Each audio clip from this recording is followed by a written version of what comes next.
10년 만에 고향에 돌아갔을 때 부모님이 저를 손님처럼 대한다면 어떤 기분일까요? 여러분, 고향이 무엇이라고 생각하세요? 태어난 곳일까요? 아니면 내가 사랑하는 사람들이 있는 곳일까요? 저는 슬로바키아 브라티슬라바에서 태어났습니다. 그곳에서 22년을 살았죠. 하지만 지금은 한국 대전에 살고 있습니다. 결혼해서 아이도 낳았죠. 10년이라는 시간이 흘렀습니다. 그러다 어머니가 편찮으시다는 소식을 들었어요. 10년 만에 고향에 돌아가야 했습니다. 설렘보다는 두려움이 앞섰어요. 제가 아직도 그곳에 맞을 수 있을까? 부모님은 저를 반갑게 맞아주실까? 비행기에 오르면서 계속 생각했습니다. 그런데 고향에 도착하고 나서 제가 느낀 건 예상과 너무 달랐어요. 저를 기다린 건 따뜻한 포옹이 아니었습니다. 차가운 시선과 어색한 침묵이었죠. 부모님은 저를 손님처럼 대했어요. 그 순간 깨달았습니다. 제가 진짜 집이라 부를 수 있는 곳이 어디인지를요. 본 영상은 스토리를 재구성한 이야기입니다. 오늘 사연 시작하겠습니다. 구독과 좋아요는 구독자님께 행운을 드립니다. 안녕하세요. 저는 카타리나입니다. 올해 32이 됐어요. 슬로바키아 브라티슬라바에서 태어났습니다. 하지만 지금은 한국에서 살고 있죠. 어떻게 이곳까지 오게 됐냐고요? 그 이야기를 들려드리려고 합니다. 제가 한국에 처음 온 건 10년 전이었습니다. 당시 저는 브라티슬라바에서 영어교사로 일하고 있었어요. 그러다 한국의 한 국제학교에서 교환교사 프로그램 제안을 받았죠. 1년만 다녀오면 된다고 했습니다. 부모님도 좋은 경험이 될 거라며 등을 떠밀어 주셨어요. 한국에 와서 처음 몇 달은 정말 힘들었습니다. 언어도 통하지 않았고 음식도 낯설었죠. 슬로바키아에서는 감자 요리와 고기를 많이 먹었는데 한국은 달랐어요. 하지만 시간이 지나면서 이곳이 좋아지기 시작했습니다. 특히 사람들이 너무 따뜻했어요.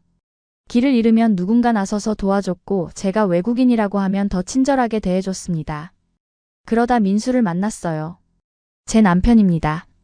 민수는 학교 근처 카페 사장이었죠.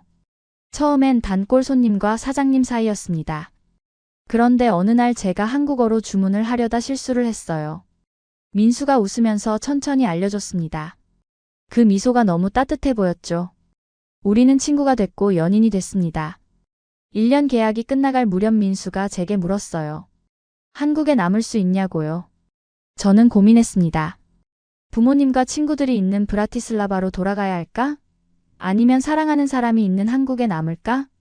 결국 저는 한국에 남기로 했습니다. 민수와 결혼했어요. 부모님은 처음엔 반대하셨죠. 너무 먼 곳이라고 다시 보기 힘들 거라고 하셨습니다. 하지만 결국 허락해 주셨어요. 제가 행복하다면 괜찮다고 하시면서요. 결혼하고 3년 뒤 딸이 태어났습니다. 이름은 소피아예요. 슬로바키아식 이름을 지어줬죠. 소피아는 정말 귀엽게 자랐습니다. 지금 7살이에요. 한국말을 완벽하게 하죠. 가끔 제게 슬로바키아어를 가르쳐달라고 하지만 한국말이 더 편한 아이예요. 우리 가족은 대전시 유성구의 작은 아파트를 얻어 살고 있습니다. 저는 외국어 학원에서 영어와 슬로바키아어를 가르치고 있어요. 민수는 카페를 2개로 늘렸죠. 평범하지만 행복한 삶이었습니다. 그런데 지난달 어머니께서 편찮으시다는 연락이 왔어요. 심장이 좋지 않다고 했습니다. 병원에 입원하셨다는 소식이었죠. 저는 바로 비행기표를 알아봤습니다. 10년 만에 고향에 돌아가야 했어요. 솔직히 두려웠습니다. 10년이라는 시간이 너무 길게 느껴졌거든요. 부모님과 친구들은 어떻게 변했을까? 저를 반갑게 맞아줄까? 아니면 떠난 딸로만 기억할까? 가슴 한편이 불안했어요. 민수는 제 손을 꼭 잡아줬습니다. 괜찮을 거라고 부모님이 얼마나 보고 싶어 하시겠냐고 했어요. 소피아도 할머니, 할아버지 만나러 간다며 신나했죠. 저만 마음이 무거웠습니다. 짐을 싸면서 계속 생각했어요. 고향이란 뭘까? 태어난 곳일까요? 아니면 마음이 머무는 곳일까요? 그때는 답을 몰랐습니다. 하지만 이번 여행이 끝나고 나서는 알게 됐어요. 제가 진짜 집이라 부를 수 있는 곳이 어디인지를요. 인천공항으로 가는 길 차 안은 조용했습니다. 민수가 운전하고 소피아는 뒷좌석에서 잠들어 있었어요. 저는 창밖을 보면서 생각에 잠겼죠. 민수가 말했습니다. 카타리나, 너무 걱정하지 마.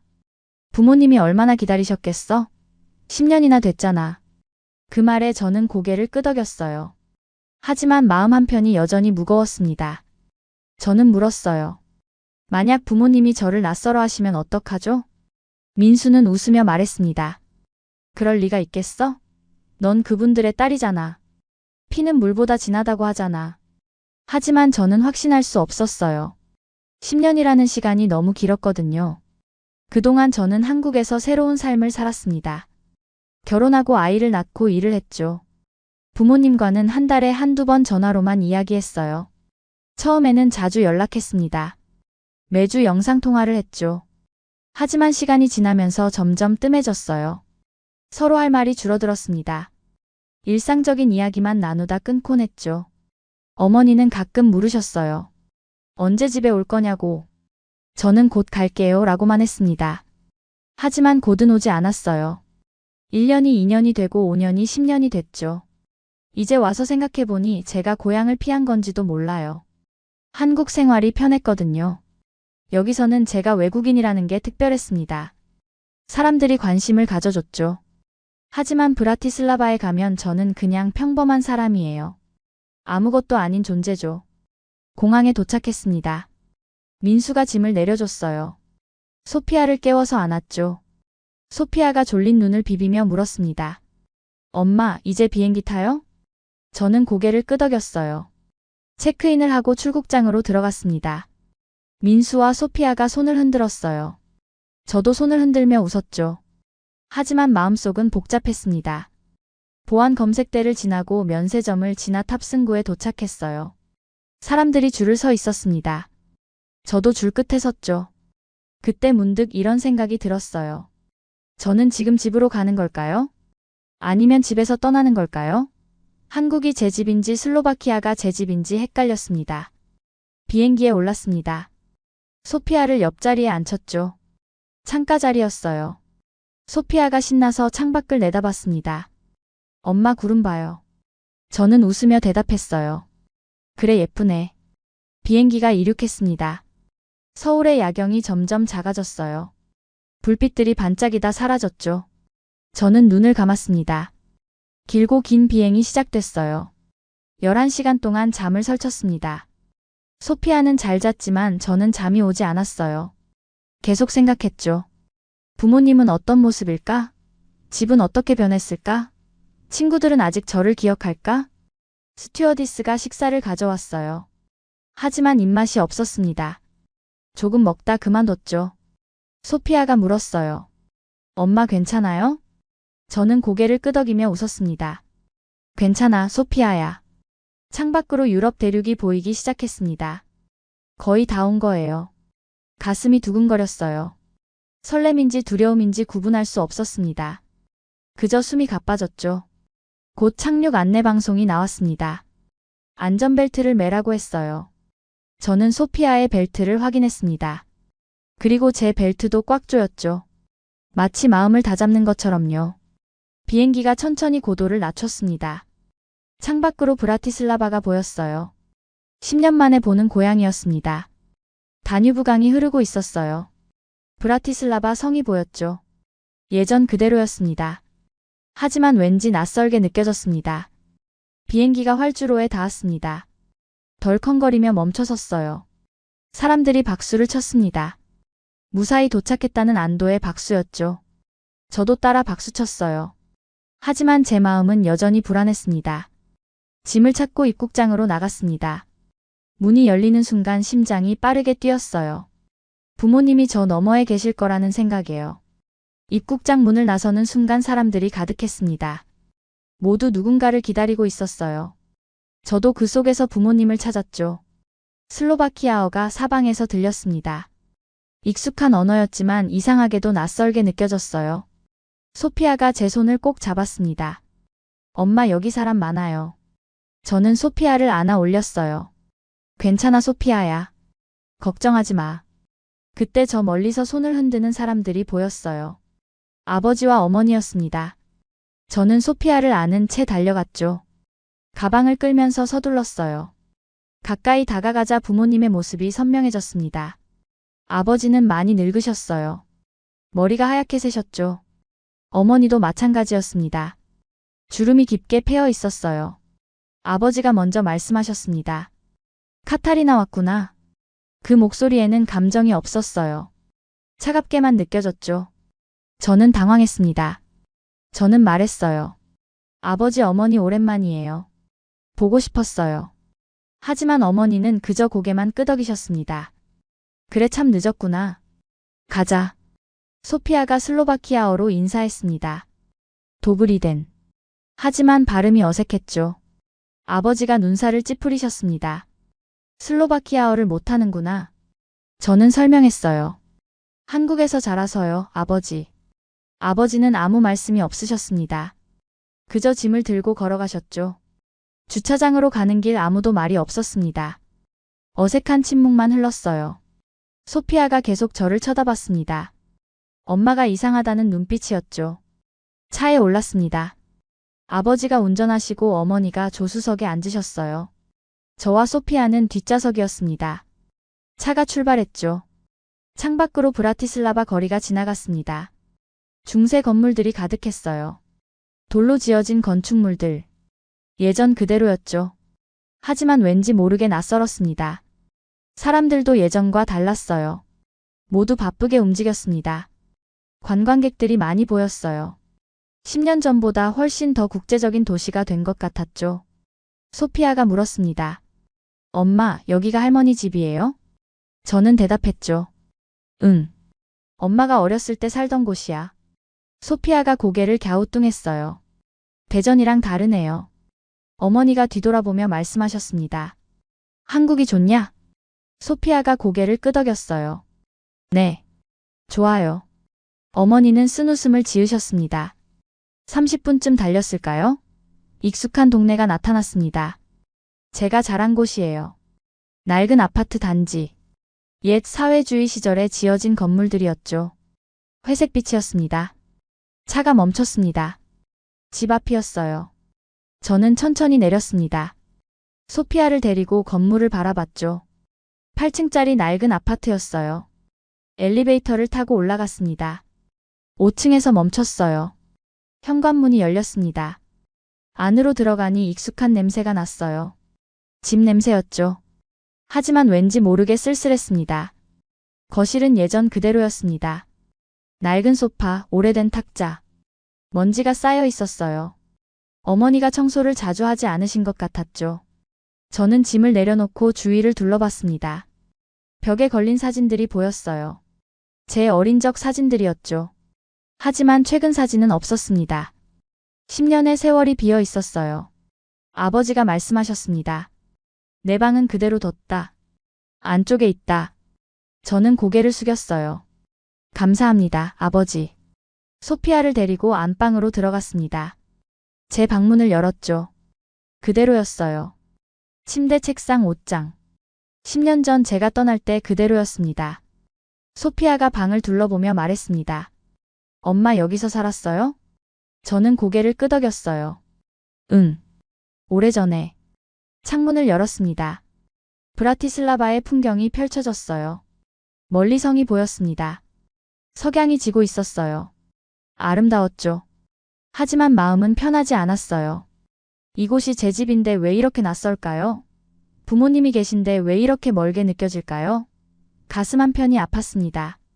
소피아가 제 손을 잡았어요. 엄마, 우리 언제 집에 가요? 그 말에 저는 멈칫했습니다. 집이라고 했죠. 한국을 집이라고 했어요. 그 순간 깨달았습니다. 소피아에게는 한국이 집이에요. 이곳은 낯선 외국이죠.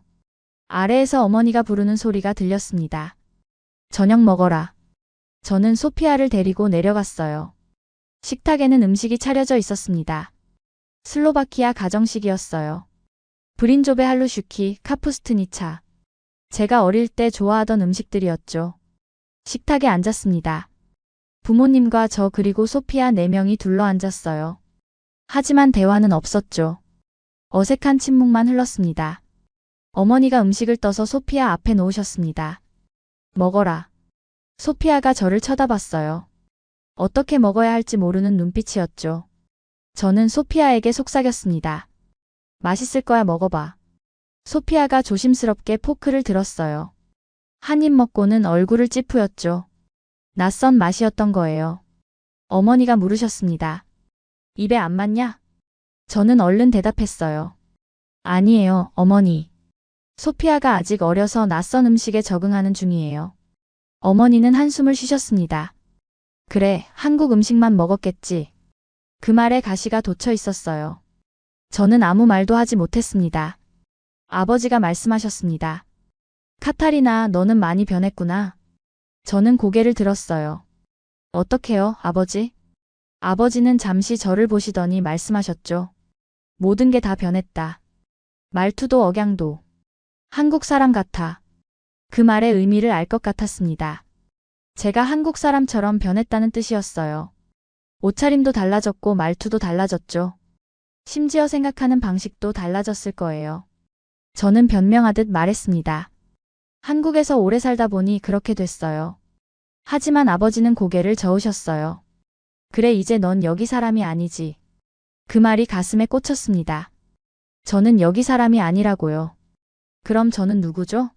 한국 사람도 아니고 슬로바키아 사람도 아니라는 말인가요? 식사가 끝났습니다. 저는 설거지를 하겠다고 했어요. 어머니가 말씀하셨죠. 괜찮다. 네가 손님인데? 손님이라는 말에 또 가슴이 아팠습니다. 저는 손님이 아니에요. 딸이잖아요. 하지만 그 말을 꺼낼 수 없었습니다. 분위기가 너무 차가웠거든요. 소피아를 데리고 다시 방으로 올라갔습니다. 소피아가 물었어요. 엄마, 할머니, 할아버지가 우리한테 화났어요? 저는 고개를 저었죠. 아니야. 그냥 오랜만이라 어색한 거야. 하지만 소피아는 믿지 않는 것 같았습니다. 어린아이도 느낄 수 있는 냉기였어요. 집안 분위기가 얼어붙어 있었죠. 저는 소피아를 재웠습니다. 이불을 덮어주고 머리를 쓰다듬었어요. 소피아가 말했습니다. 엄마, 나 아빠 보고 싶어요. 저도 그랬어요. 저도 민수가 보고 싶었습니다. 소피아가 잠들자 저는 창가에 앉았습니다. 밤의 브라티슬라바를 바라봤어요. 불빛들이 반짝이고 있었죠. 중세 도시의 아름다움이었습니다. 하지만 제게는 더 이상 집처럼 느껴지지 않았습니다. 어린 적 기억이 떠올랐습니다. 이 집에서 얼마나 행복했는지 몰라요. 아버지가 책을 읽어주시고 어머니가 맛있는 음식을 만들어주셨죠. 친구들과 골목에서 뛰어놀았어요. 그때는 이곳이 세상의 전부였습니다. 떠날 생각조차 하지 못했죠. 하지만 세상은 넓었어요. 한국이라는 나라가 있었고 민수라는 사람이 있었습니다. 저는 선택했어요. 사랑을 따라 한국에 남기로요. 그게 잘못된 선택이었을까요? 지금의 차가운 집에 앉아 있으니 후회가 밀려왔습니다. 하지만 동시에 한국에서의 따뜻한 기억들도 떠올랐어요. 민수의 미소, 소피아의 웃음소리, 이웃들의 친절. 그것들이 저를 지탱해줬죠. 문득 이런 생각이 들었습니다. 고향이란 무엇일까요? 태어난 곳일까요? 아니면 사랑하는 사람들이 있는 곳일까요? 그때는 답을 몰랐어요. 핸드폰을 꺼냈습니다. 민수에게 메시지를 보냈죠. 잘 도착했어요. 하지만 많이 힘드네요. 곧 답장이 왔습니다. 힘내, 카타리나. 우리가 기다리고 있어. 그 말에 눈물이 났습니다. 참았던 감정이 터진 거예요. 조용히 울었습니다. 소피아를 깨우지 않으려고 소리 내지 않았죠. 왜 이렇게 힘들까요? 부모님을 만난 게 이렇게 고통스러울 줄 몰랐어요. 그리움보다 상처가 컸습니다. 따뜻한 포옹 대신 차가운 시선을 받았죠. 10년이라는 시간이 너무 컸나 봅니다. 그 시간 동안 저는 변했고 부모님도 변하셨어요. 우리 사이에 벽이 생긴 거죠. 쉽게 허물 수 없는 벽이요. 다음 날 아침 일찍 일어났습니다. 소피아는 아직 자고 있었어요. 조용히 방을 나와 거실로 나왔죠. 어머니가 부엌에 계셨습니다. 아침 준비를 하고 계셨어요. 저는 도와드리겠다고 했습니다. 어머니는 고개를 저으셨죠. 괜찮다. 식탁에 앉아 기다렸습니다. 아버지도 곧 나오셨어요. 신문을 들고 자리에 앉으셨죠. 저와 눈도 마주치지 않으셨습니다. 어머니가 음식을 가져오셨습니다. 빵과 치즈 그리고 차였어요. 슬로바키아식 아침이었죠. 어릴 때 정말 좋아했던 음식입니다. 하지만 지금은 입맛이 당기지 않았어요. 한국에서 10년을 살다 보니 입맛이 변한 거죠. 따뜻한 밥과 국이 그리웠습니다. 소피아가 내려왔습니다. 졸린 눈을 비비며 저한테 왔어요. 엄마 배고파요. 저는 소피아를 식탁에 앉혔습니다. 어머니가 소피아 앞에도 음식을 놓으셨어요. 소피아가 보더니 고개를 저었습니다. 이거 먹기 싫어요. 저는 당황했어요. 조용히 타일렀습니다. 소피아야 맛있는 거야. 먹어봐. 하지만 소피아는 계속 고개를 저었죠. 밥 먹고 싶어요. 어머니의 표정이 굳었습니다. 아버지도 신문에서 눈을 떼고 소피아를 보셨어요. 분위기가 싸늘해졌습니다. 저는 얼른 말했습니다. 소피아가 한국 음식에만 익숙해서요. 죄송해요, 어머니. 어머니는 한숨을 쉬셨죠. 그래, 그럴 줄 알았다. 그 말에 가시가 있었습니다. 마치 제가 소피아를 한국식으로만 키웠다고 비난하는 것 같았어요. 아침 식사는 조용히 진행됐습니다.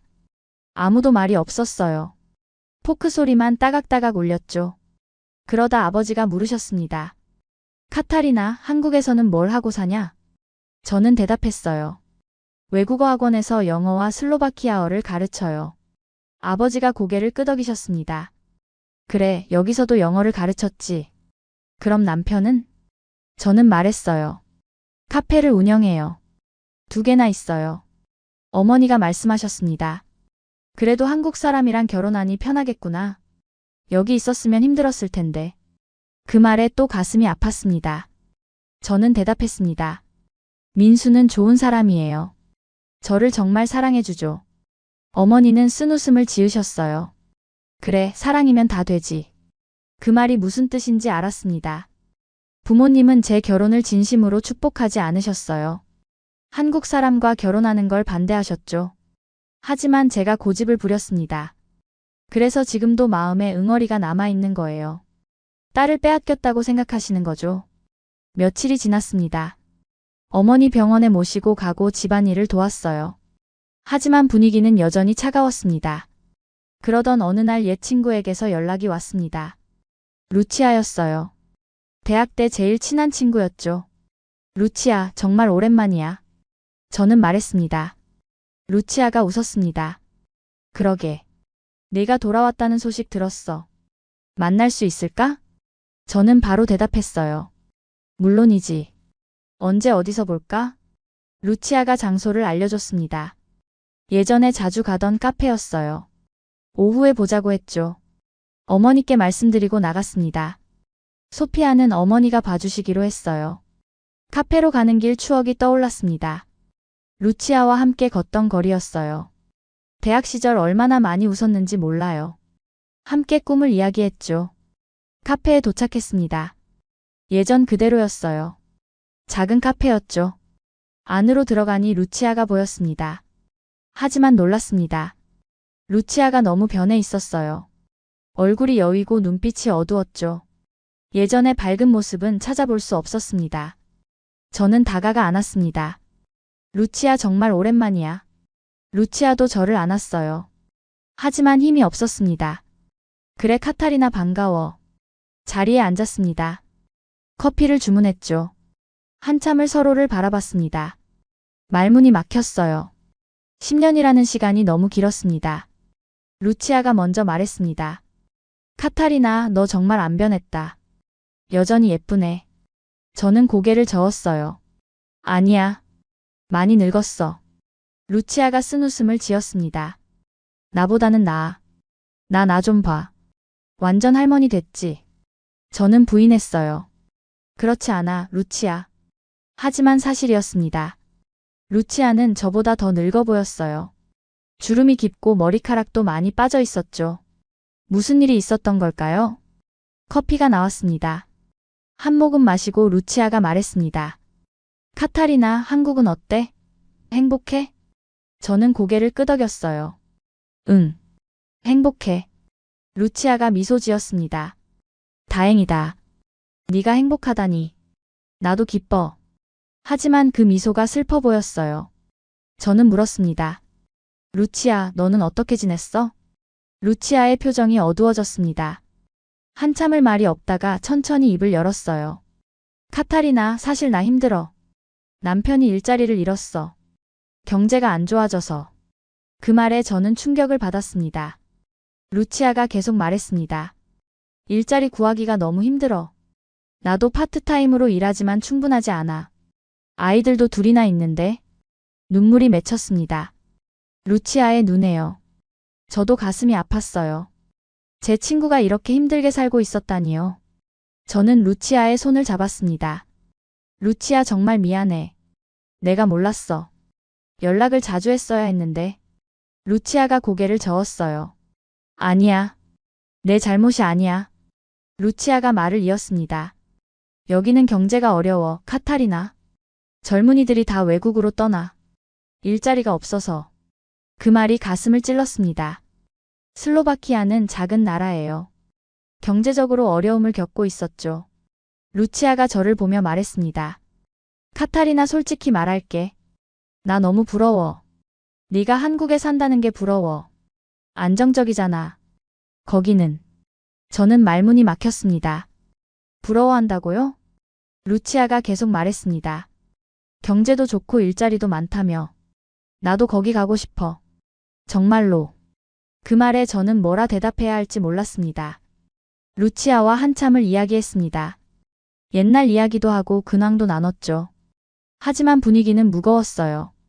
루치아의 삶이 너무 힘들어 보였습니다. 카페를 나올 때 루치아가 말했습니다. 카타리나, 다음에 또 만나자. 네가 여기 있는 동안 자주 보고 싶어. 저는 약속했어요. 물론이지, 루치아. 헤어지며 루치아를 다시 안았습니다. 힘내, 루치아. 다 잘 될 거야. 루치아가 고개를 끄덕였지만 확신이 없어 보였어요. 집으로 돌아오는 길 마음이 무거웠습니다. 루치아의 모습이 계속 떠올랐어요. 제 친구가 저렇게 힘들게 살고 있다니요. 동시에 감사함도 느꼈습니다. 제가 한국에서 누리는 일상이 얼마나 소중한지 깨달았죠. 안정된 직장, 따뜻한 가정. 그 모든 게 당연한 게 아니었습니다. 며칠 후 루치아에게서 다시 연락이 왔습니다. 만날 수 있냐고 물었어요. 저는 바로 약속을 잡았죠. 이번에는 공원에서 만나기로 했습니다. 날씨가 좋았어요. 햇살이 따뜻했죠. 소피아도 데리고 나갔습니다. 루치아가 먼저 와 있었습니다.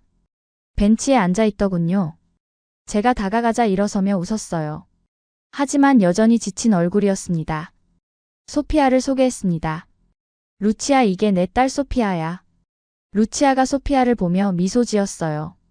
안녕, 소피아. 이름이 참 예쁘다. 소피아도 인사했습니다. 안녕하세요. 루치아가 슬로바키아어로 인사했지만 소피아는 잘 못 알아들었죠. 저는 웃으며 설명했어요. 소피아는 한국말이 더 편해. 루치아가 고개를 끄덕였습니다. 그렇구나. 완전히 한국 아이네. 소피아를 놀이터로 보냈습니다. 루치아와 벤치에 앉아 이야기를 나눴어요. 루치아가 먼저 말을 꺼냈습니다. 카타리나, 지난번에 말한 거 기억해? 내가 한국 가고 싶다고 했잖아. 저는 고개를 끄덕였어요. 응. 기억해. 루치아가 진지한 표정으로 말했습니다. 진심이었어. 카타리나. 나 정말 아이들을 위해서라도 이민 가고 싶어. 그 말에 저는 놀랐습니다. 정말이야? 저는 물었어요. 루치아가 고개를 끄덕였습니다. 응. 여기서는 희망이 안 보여. 남편도 일자리 못 구하고 경제는 계속 어렵고. 루치아가 계속 말했습니다. 아이들이 걱정돼. 교육도 별로고 미래도 불안해. 이게 정상적인 삶이 아니잖아. 저는 공감했습니다. 그래, 아이들은 안정된 환경에서 자라야 해. 루치아가 저를 보며 말했어요. 한국은 그렇잖아. 카타리나. 경제도 좋고 교육도 좋잖아. 저는 생각했습니다. 맞아요. 한국은 살기 좋은 나라예요.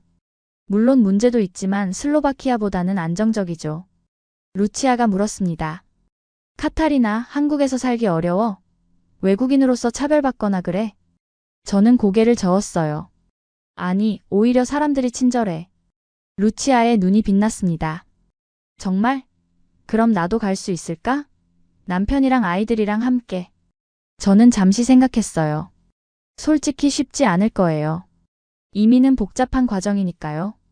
하지만 불가능하지는 않죠. 저도 했으니까요. 루치아가 말했습니다.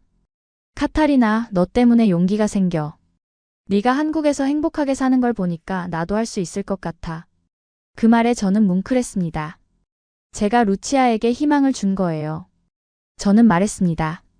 루치아, 한국은 좋은 나라야. 의료 시스템도 훌륭하고 교육도 좋아. 아이들이 자라기에 괜찮은 곳이야. 루치아가 눈물을 글썽였습니다. 그 말을 듣고 싶었어.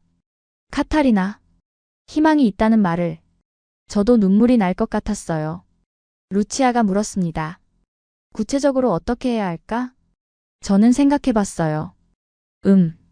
일단 비자 문제를 알아봐야 할 것 같아. 취업 비자나 사업 비자 같은 거. 루치아가 고개를 끄덕였습니다. 그래, 알아볼게. 우리는 한참을 이야기했습니다. 한국 생활에 대해 자세히 알려줬어요. 문화, 언어, 음식, 주거 등등. 루치아는 모든 걸 열심히 들었죠. 해가 지기 시작했습니다. 헤어질 시간이었어요. 루치아와 포옹하며 말했습니다. 루치아, 꼭 이루어지길 바랄게. 한국에서 다시 만나자. 루치아가 대답했습니다. 그래, 카타리나, 꼭 갈게. 너처럼 행복하게 살고 싶어. 집으로 돌아오는 길 생각했습니다. 루치아가 한국에 온다면 얼마나 좋을까요? 그리고 동시에 깨달았습니다. 제가 한국을 선택한 게 얼마나 잘한 일인지를요. 그곳은 안정적이고 살기 좋았어요. 사랑하는 사람들과 함께 할 수 있는 곳이었죠. 일주일이 지났습니다. 어머니의 건강은 조금씩 나아지고 계셨어요. 병원에 다니시며 치료를 받으셨죠. 어느 날 저녁 식사 후였어요. 소피아는 방에서 놀고 있었죠. 거실에 부모님과 저만 남았습니다. 아버지가 먼저 말씀하셨습니다. 카타리나, 앉아라. 저는 소파에 앉았어요. 부모님도 마주 앉으셨죠. 침묵이 흘렀습니다. 한참을 아무 말도 없었어요. 그러다 어머니가 입을 여셨습니다. 카타리나야, 우리 좀 이야기하자. 저는 고개를 끄덕였어요. 네. 어머니. 어머니가 한숨을 쉬셨습니다. 우리가 너한테 좀 차갑게 대한 것 같구나. 미안하다. 그 말에 저는 놀랐습니다. 부모님이 먼저 사과하시다니요. 저는 말했습니다. 아니에요. 어머니. 제가 이해해요. 10년이나 떨어져 있었으니까요. 어머니가 고개를 저으셨죠. 그게 아니야. 사실은 우리가 서운했어. 네가 우리를 떠나서. 그 말에 가슴이 아팠습니다. 어머니가 계속 말씀하셨습니다. 넌 우리 외동딸이잖니. 그런데 한국으로 가버렸어. 결혼도 하고 아이도 낳고. 우리한테는 전화로만 소식을 전했지. 아버지도 말씀하셨습니다. 외로웠다. 카타리나. 네가 없는 집은 너무 조용했어. 내 빈자리가 너무 컸단다. 저는 눈물이 났습니다. 죄송해요, 아버지, 어머니. 제가 너무 이기적이었나 봐요. 부모님을 생각하지 못했어요. 어머니가 제 손을 잡으셨습니다. 아니야. 카타리나. 내 잘못이 아니야. 넌 내 삶을 산 거야. 그게 당연한 거지. 하지만 우리가 그걸 받아들이기 힘들었어. 딸을 빼앗긴 것 같았거든. 그래서 서운했고 화가 났어. 그게 내게 차갑게 대한 이유야.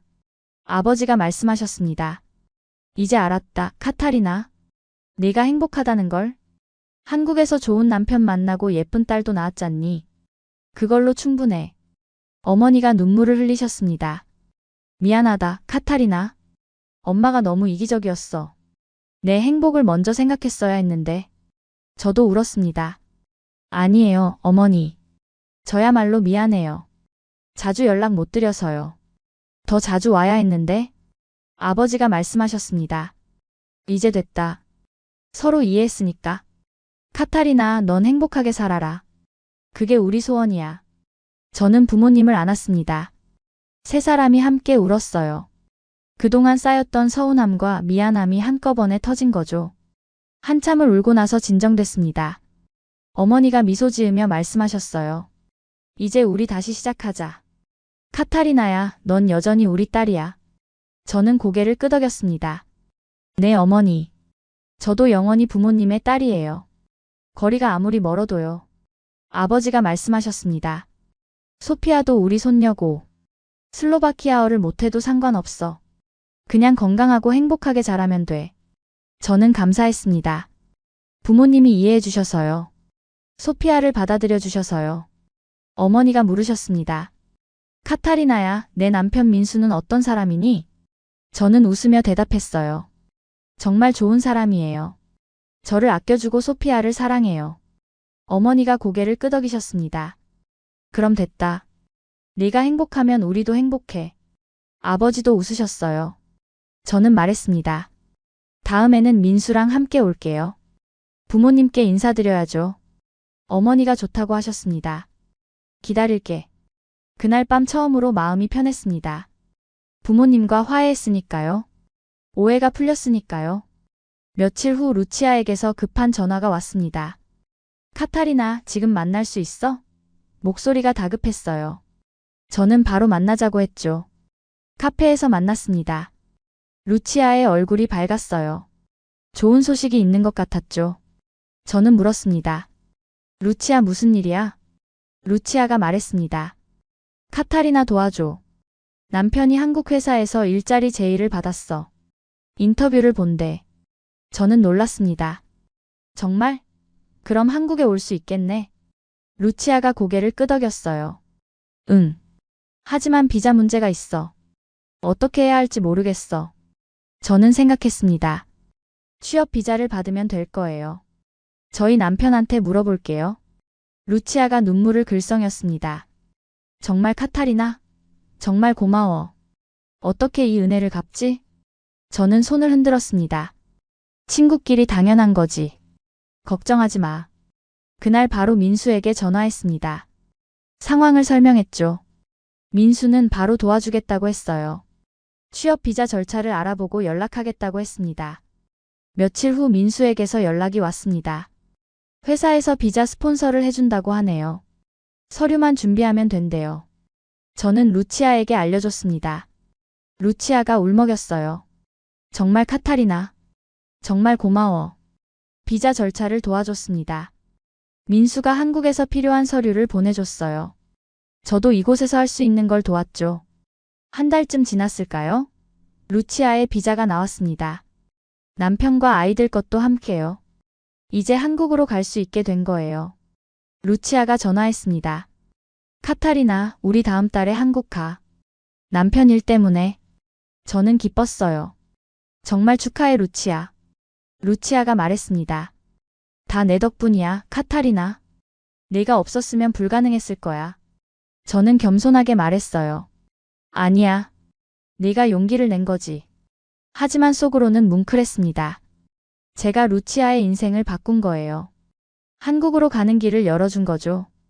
이제 한국으로 돌아갈 시간이었어요. 진짜 집으로요. 설렘으로 가슴이 두근거렸습니다. 출발 전날 밤 부모님과 마지막 저녁을 먹었습니다. 분위기가 달랐어요. 따뜻했죠. 화해 후로 많이 가까워졌습니다. 어머니가 말씀하셨습니다. 카타리나야, 자주 연락해라. 어머니가 보고 싶을 거야. 저는 고개를 끄덕였어요. 네. 어머니. 매주 전화할게요. 아버지가 소피아를 안으시며 말씀하셨습니다. 소피아의 할아버지 잊지 마라. 소피아가 웃으며 대답했어요. 네, 할아버지. 다음 날 아침 일찍 공항으로 갔습니다. 부모님이 배웅 나오셨어요. 작별 인사를 나눴죠. 어머니가 저를 꼭 안으셨습니다. 행복해라, 카타리나. 그게 엄마 소원이야. 저도 어머니를 안았어요. 네. 어머니. 행복할게요. 아버지도 저를 안아주셨습니다. 처음이었어요. 아버지가 저를 안아주신 게요. 마음이 따뜻해졌습니다. 출국장으로 들어갔습니다. 뒤돌아보니 부모님이 손을 흔들고 계셨어요. 저도 손을 흔들었죠. 눈물이 났습니다. 하지만 슬픈 눈물은 아니었어요. 화해했으니까요. 비행기에 올랐습니다. 소피아가 신나했어요. 엄마, 이제 집에 가요? 저는 웃으며 대답했습니다. 응. 우리 집으로 가는 거야. 비행기가 이륙했습니다. 창밖으로 브라티슬라바가 점점 작아졌어요. 아름다운 도시였습니다. 하지만 이제 안녕이었어요. 11시간의 비행이 시작됐습니다. 이번에는 편안했어요. 집으로 가는 길이니까요. 진짜 집으로요. 소피아가 잠들었습니다. 저는 창밖을 보며 생각에 잠겼어요. 지난 한 달이 주마등처럼 스쳐 지나갔습니다. 처음 도착했을 때의 차가움, 부모님과의 갈등, 루치아와의 만남, 그리고 화해. 많은 일이 있었어요. 하지만 가장 큰 깨달음은 이거였습니다. 고향은 장소가 아니라 사람이라는 것. 사랑하는 사람들이 있는 곳이 진짜 집이라는 것이요. 저에게 그곳은 한국이었습니다. 민수와 소피아가 있는 곳이요. 따뜻한 이웃들이 있는 곳이죠. 브라티슬라바는 소중한 추억이에요. 부모님이 계신 곳이고요. 하지만 제가 사는 곳은 아니었습니다. 이제 확실히 알았어요. 기내 방송이 나왔습니다. 곧 인천공항에 도착한다고요. 소피아를 깨웠습니다. 소피아야 일어나. 거의 다 왔어. 소피아가 눈을 비비며 일어났어요. 엄마 아빠 보러 가요? 저는 웃으며 대답했습니다. 응. 아빠가 기다리고 있을 거야. 비행기가 착륙했습니다. 바퀴가 활주로에 닿는 순간 가슴이 벅찼어요. 드디어 집에 왔구나. 짐을 찾고 입국장으로 나갔습니다. 문이 열렸어요. 수많은 사람들이 보였습니다. 그리고 저 멀리 민수가 보였습니다. 손을 흔들고 있었어요. 소피아가 소리쳤습니다. 아빠. 달려갔어요. 저도 뛰었습니다. 가방을 끌면서 서둘렀죠. 민수가 소피아를 안아 올렸습니다. 그리고 저를 안았어요. 카타리나 고생했어. 민수의 목소리가 따뜻했습니다. 저는 민수의 품에 안겨 울었어요. 이제 정말 집에 온 것 같았습니다. 소피아가 말했습니다. 엄마 왜 울어요? 저는 웃으며 대답했어요. 행복해서 그래, 소피아야. 너무 행복해서. 차에 올랐습니다. 고속도로를 달렸어요. 창밖으로 한국 풍경이 펼쳐졌습니다. 깨끗한 도로, 질서 정연한 차들. 모든 게 평화로워 보였어요. 1시간쯤 지났을까요? 대전에 도착했습니다. 우리 아파트 단지가 보였어요. 익숙한 풍경이었죠. 주차하고 집으로 올라갔습니다. 현관문을 여는 순간 집 냄새가 났어요. 우리 집 냄새였습니다. 소피아가 소리쳤습니다. 집이다. 신발을 벗고 뛰어 들어갔어요. 저도 따라 들어갔죠.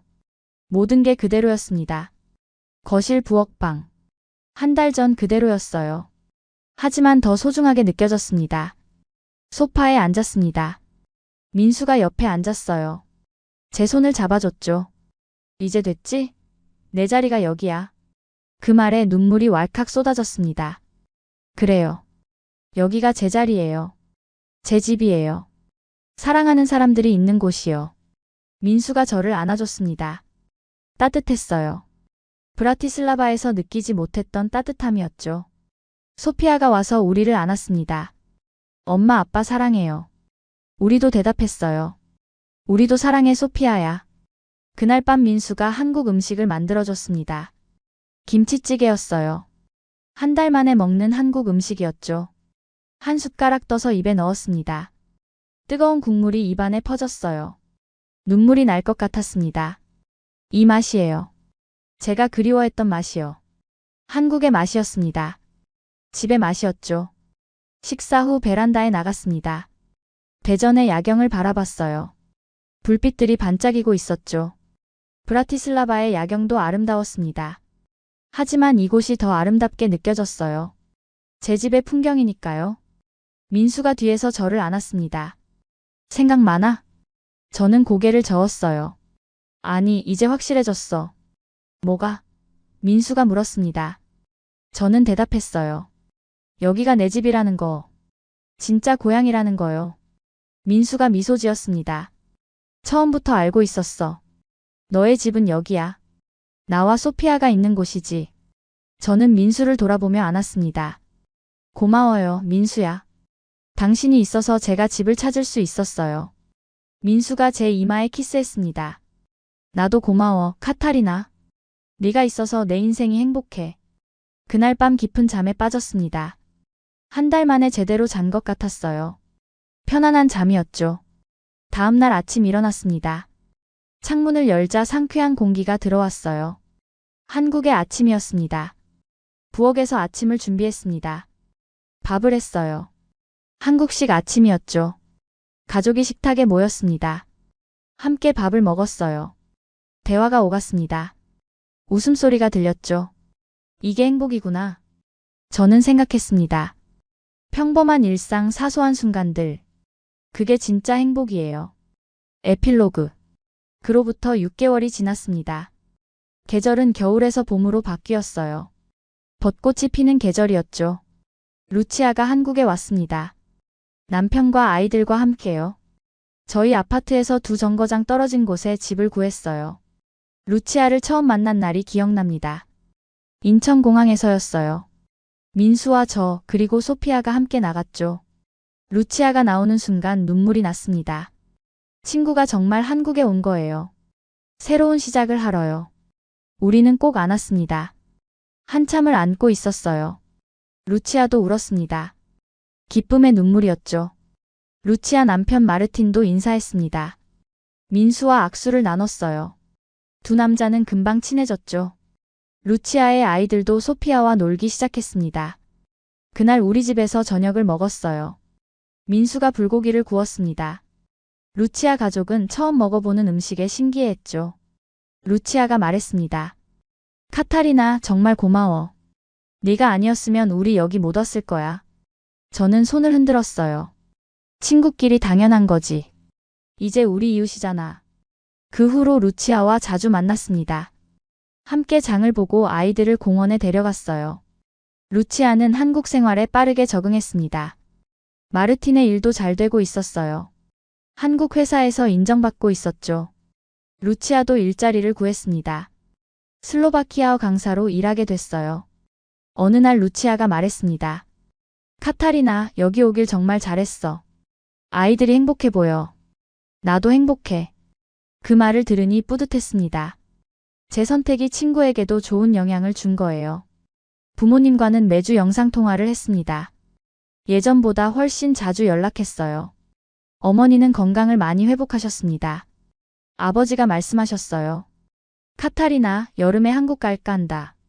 소피아도 보고 싶고 사위도 만나고 싶구나. 저는 정말 기뻤습니다. 네, 아버지. 꼭 오세요. 기다릴게요. 부모님이 한국에 오시면 민수를 소개해 드릴 수 있어요. 우리 가족이 모두 함께 시간을 보낼 수 있죠. 생각만 해도 설렜습니다. 소피아는 무럭무럭 자랐습니다. 이제 초등학교에 다니고 있어요. 한글도 잘 읽고 쓰죠. 가끔 제게 슬로바키아어를 가르쳐 달라고 합니다. 저는 천천히 알려주고 있어요. 민수의 카페도 잘 되고 있습니다. 3번째 매장을 열 계획이래요. 저도 학원에서 팀장으로 승진했습니다. 우리 가족은 행복했어요. 평범하지만 소중한 일상을 살고 있었죠. 어느 봄날 저녁이었습니다. 베란다에 나가 있는데 민수가 다가왔어요. 뒤에서 저를 안아줬죠. 카타리나, 후회 없지? 저는 고개를 저었어요. 전혀요. 이게 제 선택이었고 최고의 선택이었어요. 민수가 웃었습니다. 나도 그래. 네가 한국에 남아줘서 고마워. 저는 민수를 돌아보며 미소 지었습니다. 그때 깨달았어요. 고향이란 건 장소가 아니라는 걸요. 사랑하는 사람들이 있는 곳이 고향이에요. 마음이 편안한 곳이 집이죠. 브라티슬라바는 제가 태어난 곳입니다. 소중한 추억이 있는 곳이죠. 부모님이 계신 곳이고요. 하지만 제가 사는 곳은 아니에요. 한국이 제 집입니다. 민수와 소피아가 있으니까요. 루치아도 이제 여기 있고요. 이곳에서 저는 사랑받고 행복합니다.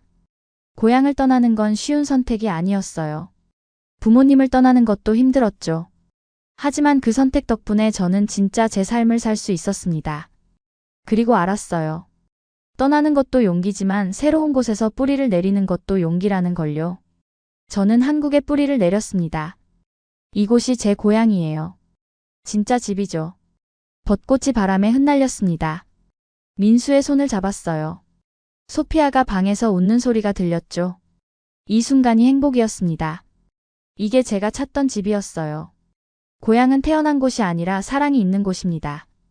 여러분도 기억하세요. 집은 장소가 아니라 사람이라는 걸요. 그로부터 6개월이 지났습니다. 계절은 겨울에서 봄으로 바뀌었어요.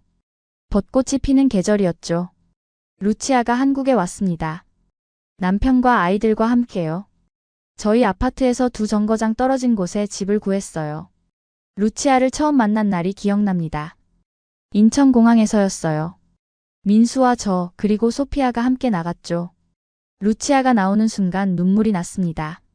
친구가 정말 한국에 온 거예요. 새로운 시작을 하러요. 우리는 꼭 안았습니다. 한참을 안고 있었어요. 루치아도 울었습니다. 기쁨의 눈물이었죠. 루치아 남편 마르틴도 인사했습니다. 민수와 악수를 나눴어요.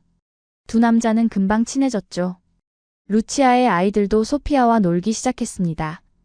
그날 우리 집에서 저녁을 먹었어요. 민수가 불고기를 구웠습니다. 루치아 가족은 처음 먹어보는 음식에 신기해했죠. 루치아가 말했습니다. 카타리나 정말 고마워. 네가 아니었으면 우리 여기 못 왔을 거야. 저는 손을 흔들었어요. 친구끼리 당연한 거지. 이제 우리 이웃이잖아. 그 후로 루치아와 자주 만났습니다. 함께 장을 보고 아이들을 공원에 데려갔어요. 루치아는 한국 생활에 빠르게 적응했습니다. 처음 한 달은 힘들어했어요. 낯선 언어, 다른 문화. 하지만 저처럼 조금씩 익숙해졌죠. 어느 날 루치아가 전화했습니다. 카타리나, 오늘 마트에서 한국 아줌마가 도와줬어. 내가 길을 못 찾고 있으니까 직접 물건 있는 곳까지 데려다 줬어. 그 이야기를 들으니 저도 기뻤습니다. 제가 10년 전에 느꼈던 감동을 루치아도 느끼는 거예요. 마르틴의 일도 잘 되고 있었어요. 한국 회사에서 인정받고 있었죠. 루치아도 일자리를 구했습니다. 슬로바키아어 강사로 일하게 됐어요. 제가 일하는 학원이었죠. 우리는 동료가 됐습니다. 함께 출퇴근하고 점심도 먹었어요. 마치 대학 시절로 돌아간 것 같았죠. 어느 날 루치아가 말했습니다. 카타리나, 여기 오길 정말 잘했어.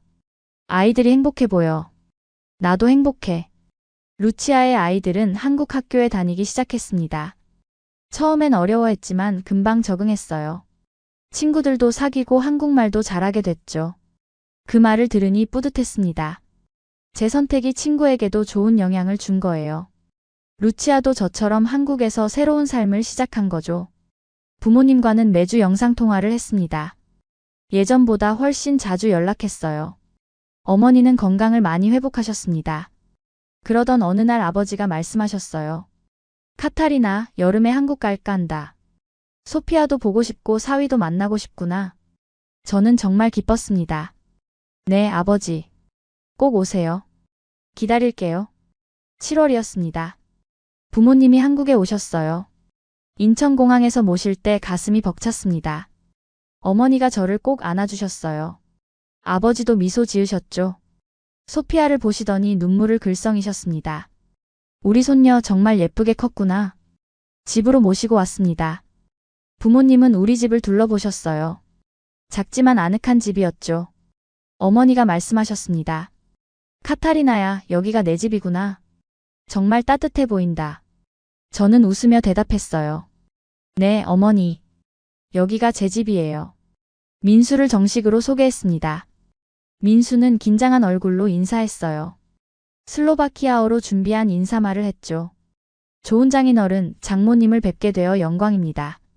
발음이 서툴렀지만 부모님은 크게 웃으셨습니다.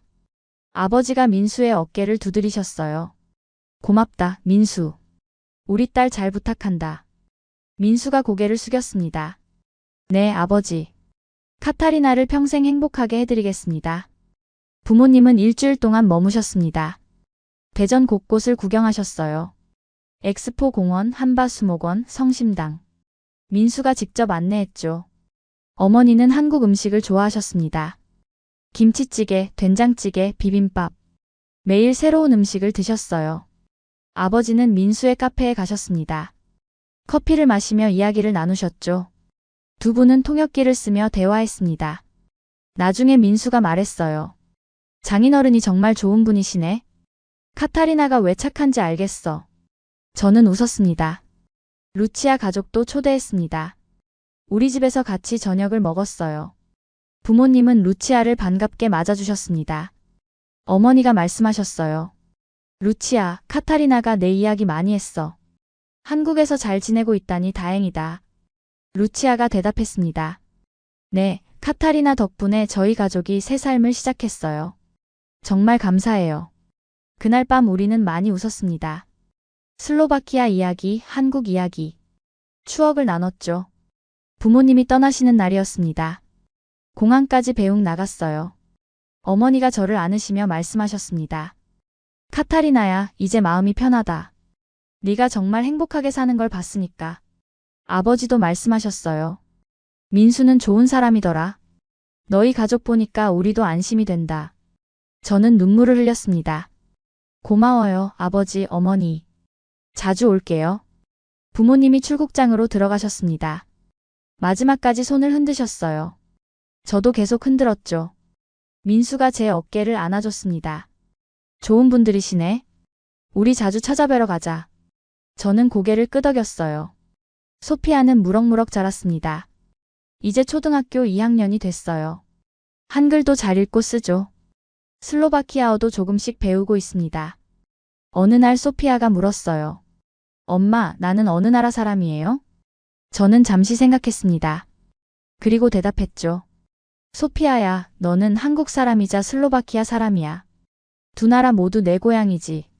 소피아가 고개를 갸우뚱했어요. 두 개나 돼요? 저는 웃으며 말했습니다. 응. 고향은 하나만 있는 게 아니야. 사랑하는 사람들이 있는 곳은 모두 고향이 될 수 있어. 소피아가 웃었습니다. 그럼 나는 행복하네요. 고향이 두 개나 있으니까. 그 말에 저는 뭉클했습니다. 민수의 카페는 계속 성장했습니다. 네 번째 매장을 열었어요. 저도 학원에서 원장으로 승진했습니다. 루치아와 함께 학원을 운영하고 있어요. 우리 가족은 행복했어요. 평범하지만 소중한 일상을 살고 있었죠. 주말이면 루치아 가족과 함께 놀러 갔습니다. 아이들은 함께 뛰어놀고 우리는 이야기를 나눴어요.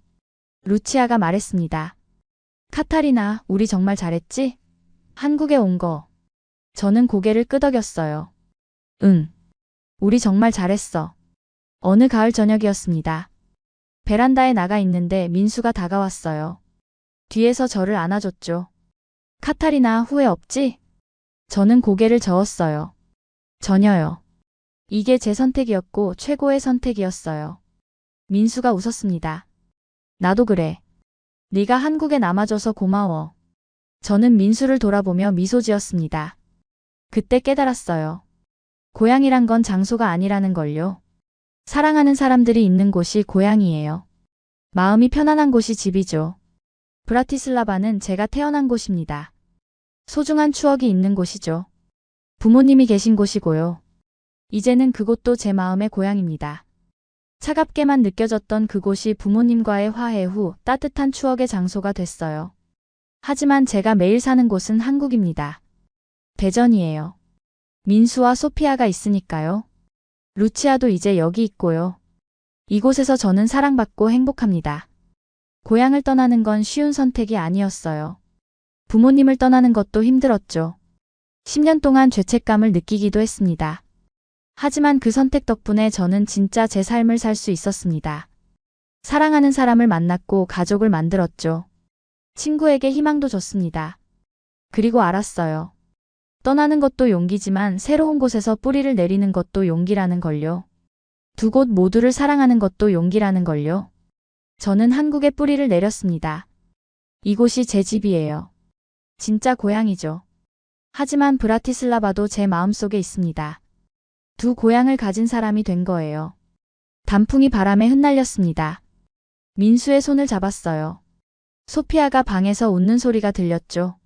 루치아에게서 메시지가 왔습니다. 내일 만나자고요. 이 순간이 행복이었습니다. 이게 제가 찾던 집이었어요. 사랑하는 사람들과 함께하는 이곳이요. 고향은 태어난 곳이 아니라 사랑이 있는 곳입니다. 그리고 고향은 하나일 필요가 없어요. 여러 개일 수 있죠. 여러분도 기억하세요. 집은 장소가 아니라 사람이라는 걸요. 그리고 용기 내어 새로운 곳에서 행복을 찾는 것도 괜찮다는 걸요. 저는 두 개의 고향을 가진 사람입니다. 브라티슬라바와 대전. 두 곳 모두 소중해요. 하지만 제가 매일 깨어나는 곳은 대전입니다. 사랑하는 가족이 있는 이곳이요. 그리고 그걸로 충분합니다. 민수가 말했습니다. 들어가자. 소피아 재워야지. 저는 고개를 끄덕이며 민수의 손을 잡았습니다. 함께 집 안으로 들어갔어요. 따뜻한 불빛이 우리를 맞이했습니다. 소피아가 뛰어와 안겼죠. 이게 제 집입니다. 사랑이 있는 곳이요. 그리고 저는 행복합니다.